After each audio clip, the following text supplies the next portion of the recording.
헬스조선 상례 서비스 3일의 약속. 네, 여러분 안녕하십니까? 어떤 사건이든 수사의 기본 중의 기본은 돈줄기를 따라가는 것입니다. 프랑스의 파리 경시청은 강력범죄 수사 때 형사들에게 여자를 찾아라 이런 명령을 내린다고 하는데 아마 옛날 얘기일 것입니다.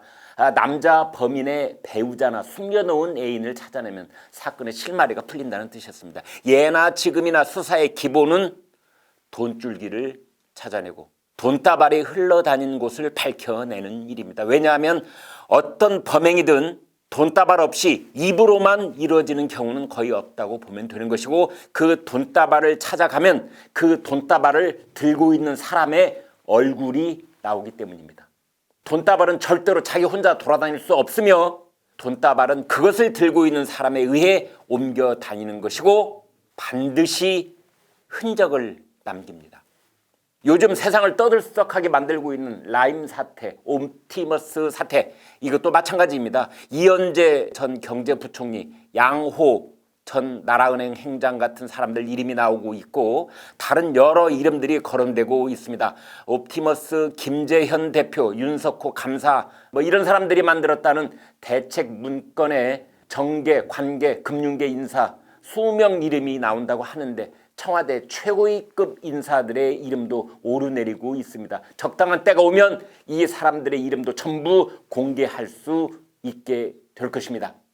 이와는 별도로 이 강기정 전 정무수석의 이름이 관련자들의 재판이 진행되는 법정 진술에서 터져나왔습니다. 라임 자산운용사의 실소유주인 김봉현 씨가 5천만 원을 건넸다고 법정 증언을 한 것입니다. 물론 강기정 전 수석은 부인하고 있습니다. 또 옵티머스의 윤석호 감사의 배우자인 36살 이모 행정관, 이 여성은 옵티머스 사태에 구린내가 진동하고 있을 때 청와대 민정수석실에 근무했으며 옵티머스의 지분 9.8%를 보유한 대주주이면서 나중에 거짓으로 차명 전환까지 했습니다. 이 여성 행정관이 별도로 최대 주주였던 septilion이라는 곳이 있는데 이곳은 옵티머스의 돈 세탁소 역할을 했다는 것이고, 무자본 인수 합병이 복잡하게 이루어지는 과정에 조폭이 살인사건을 벌이기도 했다고 합니다. 이 수천억, 수조원 돈이 갑자기 연기처럼 사라질 수는 없습니다. 아무리 고위험 자산에 투자했다고 하더라도 투자처가 상장 폐지되어 휴지 조각이 되지 않는 한 몇십 % 손해를 볼 수는 있어도 갑자기 제로가 되지는 않습니다. 라임 사태로 환매 중단된 돈이 1조 6천억 원 규모이고 옵티머스 펀드 사기의 규모가 1조 2천억 원대입니다. 둘을 합치면 자그만치 2조 8천억이라는 거금이 됩니다. 여기서 수사의 핵심 중의 핵심은 이번 사건이 권력형 비리인지 어떤 정치권의 실세가 개입되어 있는지 2조 8천억의 그 돈은 최종 목적지가 어디였는지 그런 것들을 밝혀내는 일입니다. 그런데 올해 5월 말 이성윤 서울지검장이 수사를 자청했다고 합니다. 그래놓고 권력형 비리를 수사하는 반부패부가 아닌 일반 고발 사건을 수사하는 조사부의 사건을 배정해 버렸다고 합니다. 사실상 권력형 비리에는 손대지 말라고 지시한 것이라 같습니다. 오늘 조선일보 톱사설은 제목이 수사 대상 이성윤에게 펀드 게이트 수사 맡길 수 없다 이렇게 되어 있습니다. 그렇습니다. 지금 검찰에게는 기대할 게 없습니다. 방법은 두 가지밖에 없습니다. 지금 당장 특검을 실시하든지 아니면 그에 앞서 청와대 민정수석실이 이 돈의 행방에 대해 알고 있는 것을 국민들께 밝혀야 합니다. 옵티머스의 대주주가 청와대 민정수석실 행정관으로 근무했다는 점만으로도 청와대는 그것을 자체 조사해서 국민들께 보고해야만 하는 의무가 있습니다. 라임 사태에서 강기정 전 수석에게 5천만 원을 건넸다고 주장한 김봉현 전 회장이 지인과 주고받은 문자 메시지도 공개가 됐습니다. 이런 대목이 나옵니다. 땡땡땡 누구누구 아무개야, 형이 교회를 왜 다니겠어? 인간의 힘으로 안 되는 일도 주님께 부탁드리고 기도드리면 들어주신다니. 땡땡 너도 알잖아. 형이 일 처리할 때 경비 아끼는 사람이든가. 금과원이고 민정실에도 다 형 사람이여. 여기서 말한 청와대 민정실이 어떤 곳입니까? 그곳은 사정기관을 총괄하고 금융업계와 당국을 감시하는 최고 권력기관입니다. 그렇다면 라임 사태의 주범인 김봉현이 금감원도 민정실도 다 내 사람이라고 했다면 이 문자에 대해 청와대는 해명해야 합니다.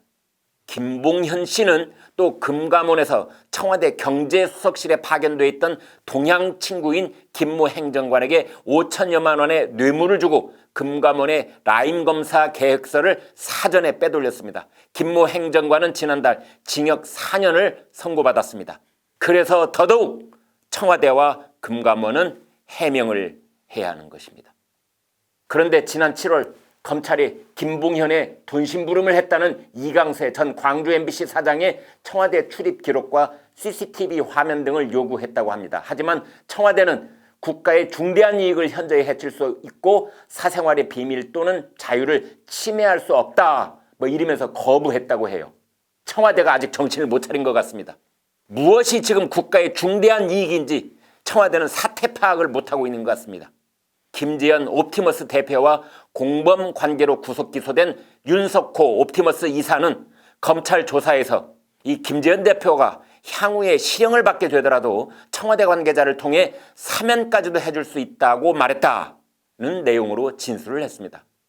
물론 이 대통령의 고유 권한인 특별 사면을 운운했다는 것이 가능성은 거의 없는 얘기로 들리지만 그러나 윤석호 이사의 아내인 이모 행정관이 청와대 민정수석실에 근무하고 있었다는 사실 하나만으로도 청와대는 입이 10개여도 할 말이 없을 것입니다. 옵티머스에는 한국방송통신전파진흥원이 748억을 투자했습니다. 농어촌공사는 30억을 투자했습니다. 전파진흥원, 한국전력, 농어촌공사 이런 최소 5곳의 공공기관이 828억 원을 옵티머스에 넣었다고 합니다. 현재로서는 이 돈을 다시 받아낼 길이 없어 보입니다. 옵티머스는 일반 투자자에게 모은 돈을 공공기관에 투자한다고 해놓고 실제로는 거꾸로 공공기관으로부터 투자를 받아냈습니다. 이런 공공기관의 기금 운용을 책임진 간부들이 옵티머스 쪽으로부터 금품과 향응을 받았거나 아니면 정권 실세 같은 힘있는 누군가로부터 압력을 받았거나 아니면 양쪽 다이거나 그럴 것이란 의심을 하게 됩니다. 자기 개인 돈이라면 옵티머스처럼 수상한 자산운용사에 돈을 넣었겠습니까? 그 돈은 국민 세금이 포함된 공금이었습니다. 공중으로 사라진 828억. 이 돈은 절대 혈세로 메꾸지 말고 그 공공기관의 책임자들이 반드시 개인 돈으로 갚아야 합니다. 어제 국정감사장에서는 옵티머스의 고문이었던 양호 전 나라은행장의 통화 녹취록이 공개가 됐습니다. 지금 보여드리는 이 사람입니다. 이 자신의 비서와 통화하면서 김재현 전 옵티머스 대표의 차량 번호를 보내달라, 다음 주 금감원에 가는데 거기서 VIP 대접을 해준다고 차 번호를 알려달라고 그랬다. 그렇게 말했습니다. 당시 자기 자본 유지 조건을 충족하지 못해서 부실 운용사로 분류되어 있는 옵티머스 대표를 금감원이 VIP 대우를 해줬다는 것입니다. 정말 어이없는 일이 버젓이 벌어지고 있었던 셈입니다. 이 녹취록에는 양호 전 행장과 경기도 동문이자 함께 옵티머스 고문으로 활동했던 이현재 전 경제부총리도 거론됐습니다. 이번에는 양호 전 행장이 김재현 전 대표와 통화한 녹취록입니다. 이현재 장관 월요일 4시에 만나기로 했거든요. 괜히 부탁할 필요가 없잖아. 사정 봐가면서 하면 되겠네. 네. 양호 전 행장은 다시 비서와 통화하면서 이렇게 말했습니다. 이현재 장관실에 전화해서 찾아뵙고 싶다고 약속 좀 잡아놓아라. 그런가 하면은 최홍식 당시 금감원장도 언급이 됐습니다. 양 전 행장은 금감원의 한 조사역과 통화하면서 이렇게 말했습니다. 11월 2일 최 원장하고 만날 일이 있다. 여기서 나오는 최홍식 금감원장은 이현재 부총리의 고교 후배로서 이현재 사단으로 불렸던 사람입니다. 자, 그 당시에 무슨 일이 벌어졌을까요? 이 당시는 문재인 정권 출범 첫 해인 2017년 가을이었습니다. 재무 건전성 미달 등으로 앞날이 불투명했던 옵티머스가 불사조처럼 살아났다는 것밖에는 드러난 사실이 없습니다. 그래서 이제부터 그 진실이 밝혀져야 합니다. 우리는 사실은 이 라임 사태, 옵티머스 사태라는 거대한 정관계 펀드 로비 의혹 사건의 초입에서 서성거리고 있는 수준에 불과한 것인지도 모릅니다. 검은 그림자가 어른거리고 냄새가 진동하고 있습니다.